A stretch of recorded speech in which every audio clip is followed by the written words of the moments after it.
Welcome back to the Price of Business. I'm your host, Kevin Price, talking to you about you and your business. I got Dan Abbate on. He's with a company called Robotaton. Is that how we pronounce that, Dan? Robotaton. It's robot. Robotaton. I didn't watch enough sci-fi. You know, the old Japanese movies with Godzilla. If I watched more of that, it would have become more natural, because it sounds exactly like a creature that might take on Godzilla.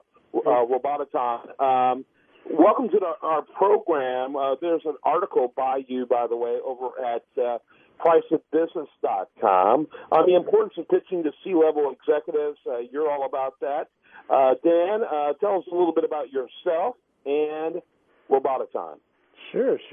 Well, basically, Robotaton is a company. We automate company-wide business processes. And so what that means is that, we're looking across the entire organization, and we get computers and programs and all the various divergent software systems to talk directly to each other, so that humans don't have to be involved anymore in many of those processes. Okay, and obviously the advantages to this are numerous. Very difficult to put limits on it. In fact, it can dramatically change the single biggest cost, or one of the single biggest costs of any company, which is labor. Correct. Yep, absolutely. I mean, basically in our business, our goal is to streamline as much as possible, and a lot of times that does involve reducing the need for labor, which, any efficiencies that we can create by eliminating that labor, we also can put all that, value right to the bottom line of the company. And that's one of the reasons that we have to pitch specifically to C-levels, is because, we're selling a value product.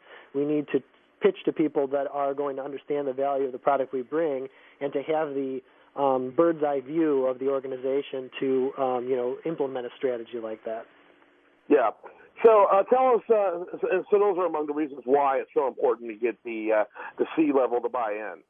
Well, basically, we've got, when we talk with mid-level managers and, procurement people and all those sorts of folks, they're really concerned with the day-to-day operations. They're already burdened with the, software and processes that they already are using. And so when you approach them, you say, hey, I got this, we automate stuff. We bring all these systems under one platform. We do all these great things with software and automation.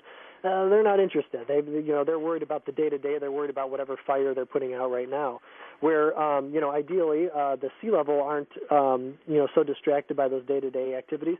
And those are the people that really, want to implement strategies that are going to, save the company a lot of money, in as short a time frame as possible. So those are our key targets.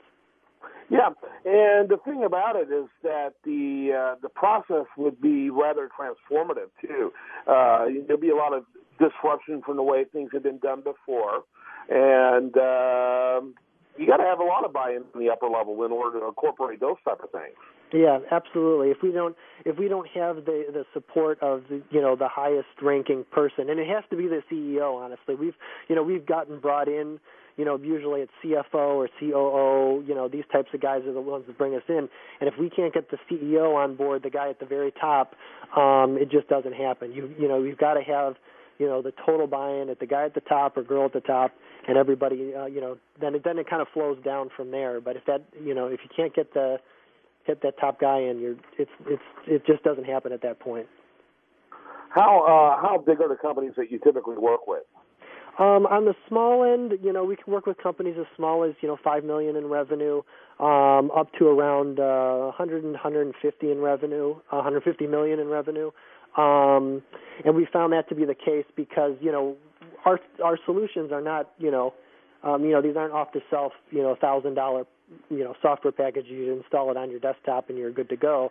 This is a pretty comprehensive thing that we do, and so we kind of fit the market where they're too small to have their own department that does what we do, but they're big enough to have a lot of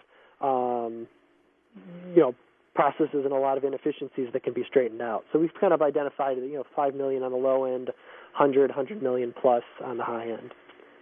So the high end is somewhere would be basically mid-market company. Mid-market. Yep. Exactly. Yeah, maybe borderline enterprise, but not quite.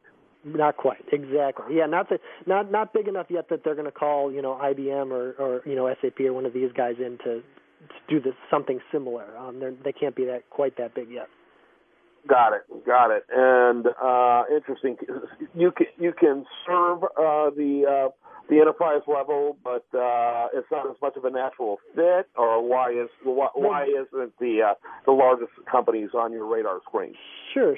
I mean, one of the real value that our particular company brings is that we do all this stuff by investing our own money. So we have a finance component that's based off of the value that we project to bring. So we sit down with the C-level, CEO and CFO, and we say, hey, look, if we're going to build all this stuff, and at the end of the day, we're going to save X amount of dollars per month, and we're going to base our development payment structure on whatever those savings are. So, a lot of these companies, if they had to write us a big check for what we're doing, that would be a burden on them, and we don't want to be a burden. We want to show, positive value for what we're doing immediately.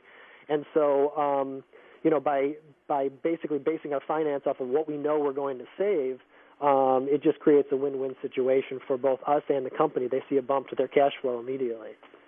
Yeah, sounds like it. Got to wrap it up. Great segment, Joe. Thanks so much for being with us. Dan Abbate, he is with a company called Robotathon. I think I got it right that time. And Dan, thanks for being with us. Robotathon, you can learn more about them at robotathon.com, robotathon.com. Thanks so much for being with us. Thanks, Kevin. Thanks a lot. When we come back, much more for you. You're listening to The Price of Business.